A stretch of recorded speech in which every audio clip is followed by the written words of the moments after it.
Hello, magandang gabi. Ito po yung account natin. At ngayon po, ang ginawa natin dito ay sinimula natin ito nung mga nakaraang linggo. Ilagay natin yun sa last week. Ayan. So, hindi pala siya last week lang. So, last month natin ilagay para makita natin yung mga exact date. So, ang date nito, una tayo nag-deposit dyan is 300 cent. Okay? Tapos, 3,000 cent, 3,800.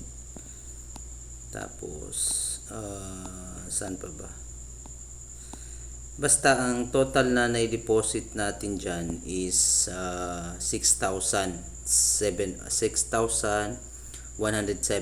cent or $60, $61.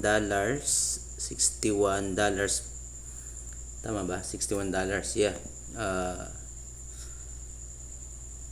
61 hindi. Tama. 61. So $61 yan. Okay, so ngayon nag-trade tayo. So ito yung pinaka unang balance natin, August 28, 'di ba? August 28 ngayon is una tayo nag-trade ng August 29.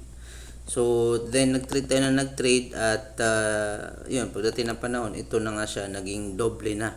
So yung dineposit natin na $61 ngayon, naging doble na siya. Tumubo na rin ng 6.5. So wala pang isang buwan na doble na natin siya.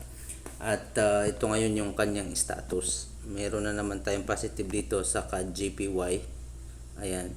Then ito is nag-positive na to, hindi ko lang tinipi. So ayun, nung nakita nyo kanina bumaba ang gold. So hindi lang tinamaan yung TP, kaya hindi ko rin tinipi.